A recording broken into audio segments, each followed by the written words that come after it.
When we pick up a story, a legend from the past, like our first reading today from the book of Exodus, we aren't seeking to replicate it.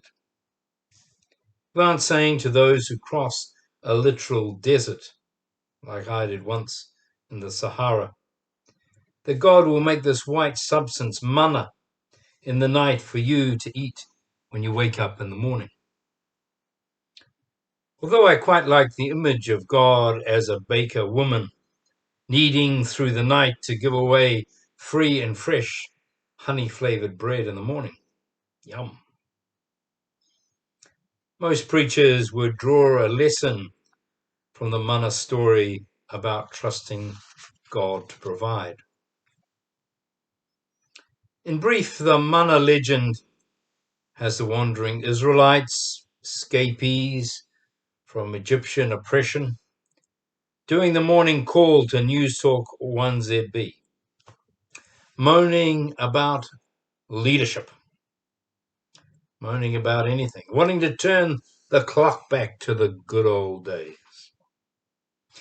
And Yahweh, their God, not Mike Hoskins, while annoyed, decides to answer their bleating by the provision of this mysterious manna bread. But note, only the provision of enough for today. There is a theology of enoughness in this text, as in the story which we heard a couple of weeks ago about a boy with 5 loaves and 2 fish feeding a multitude. It's a theology of knowing when to stop, of knowing when more becomes detrimental to your health, of knowing when we have enough for our own well-being, the well-being of our families and community, so we can share with those who don't. An early eco-theology, if you will.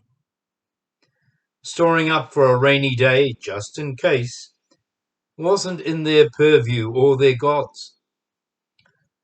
Rather was eat, stop at enough, then share, give to those who have missed out. John and other writers use this legend of the wanderers to talk about Jesus, not as the provider of bread, but as the bread itself. He was the coriandered seed and honeyed loaf, bread of life. And the literalists, those who don't understand the tease of metaphors and the images to excite imagination, complained. Hold on, they said. This isn't a fresh loaf from the heavens, but that loaf of Jesus, Joe's boy, Mary's kid. And remember, they all back then, Jesus' wild bunch and the literalists, believed in the science of a flat earth. Sorry about that. The science of a flat earth with a tier above for God in the heavens. This is God ringing in. But maybe the literalists were just asking, what does it mean to be bread of life, bread for the world? Metaphors might be nice, but we need meaning too. And Paul answered it with his metaphor of us, Jesus' followers, being Jesus' body, his ongoing life after the crucifixion. If Jesus was bread, sustenance, and hope, let's say, so too we, his body, are to be sustenance and hope for others. The fourth gospel, from which the baked loaf called Jesus comes, looks at him not through the lens of facts or reason, but through the lens of mysticism and imagination. So Jesus is bread, life, light, and many metaphors more. To see Jesus as bread is to see the God who feeds. To see Jesus as life is to see the God who enlivens. To see Jesus as light to see the God who enlightens. And we, as the ever-refreshed bread of Jesus, are to be feeders, enliveners, and enlighteners. Everything and anything for John's Jesus was a means of pointing to God, the transpersonal spirit of friendship that is a deeper reality within and among ordinary objects, activities, events, people, all people.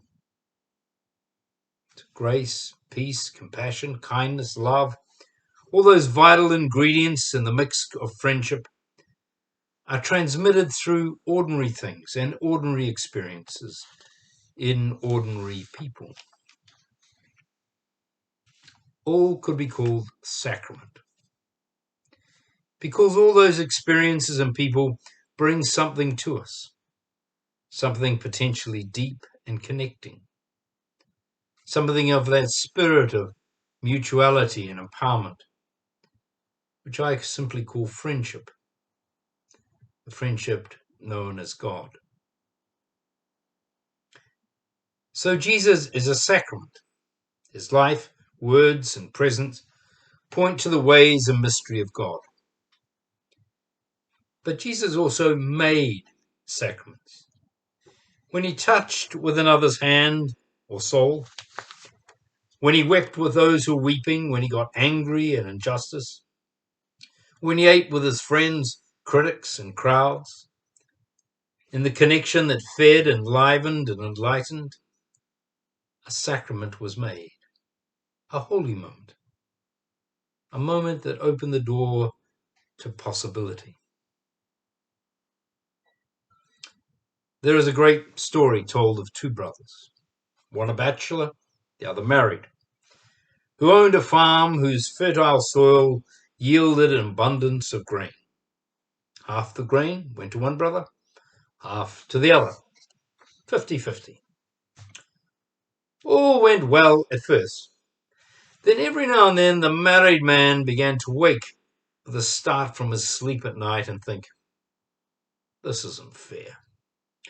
My brother isn't married and he gets half the produce of the farm.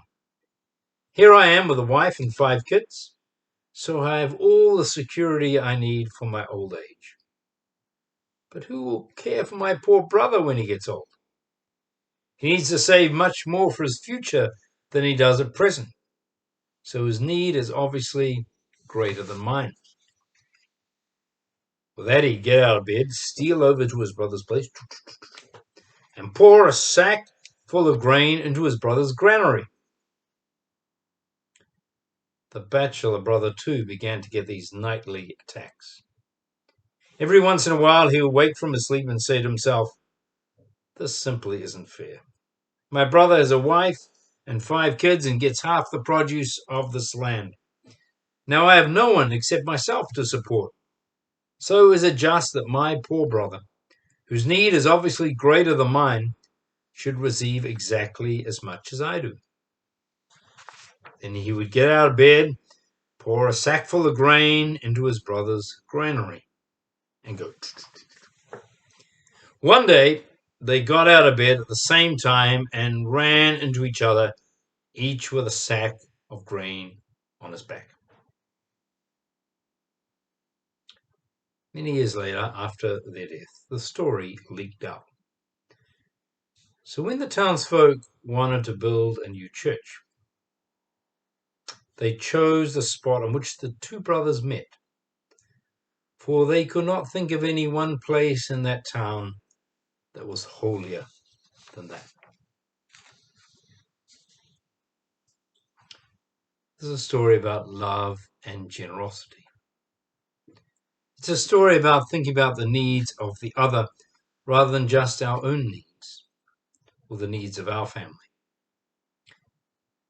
It's also about making sacrament, the caring, the sharing by stealth, the moment of running into each other, or all moments of bumping into God and revealing God.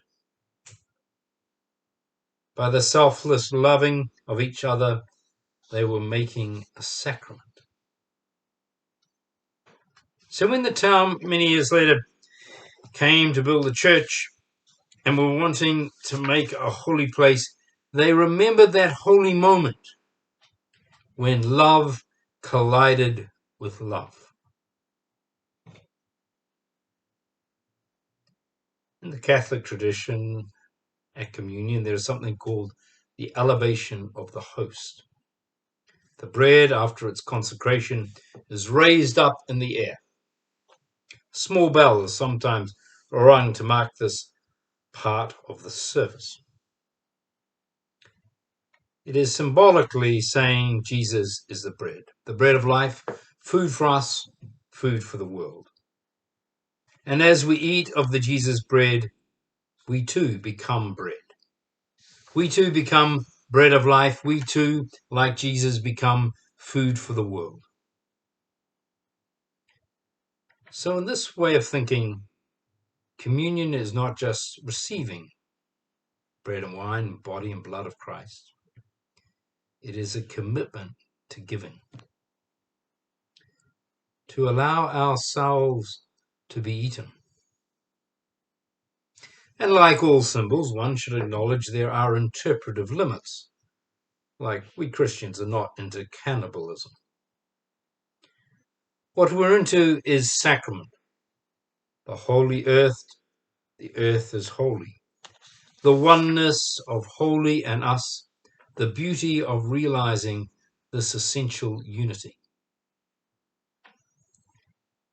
To allow ourselves to be eaten means that in our giving, in our thinking, plans and actions, to care for those beyond our circles of interest, there is a felt cost. Being eaten is a metaphorical way of saying that giving to others cost Jesus, and giving to others will cost us. I'm not talking like an atonement theology just about Jesus' death at the hands of the Romans. I'm talking about the cost of his engagement with people, the cost of loving friends, the cost of missing friends, the cost of helping those who seem helpless, the cost of losing time, patience, money, all those little and big costs of love. You see, at communion, the recited words and liturgical actions from the minister don't make a sacrament. Reciting words from Scripture and inviting God's Spirit to come don't make a sacrament. To make a sacrament is to come with love, a love that will cost, a love that can transform, and let love have its way with you. To make a sacrament is to come with and collide with love, and have the doors of your heart and mind blown wide open. Such indeed is a holy moment of holy possibility. Blessings to you this week.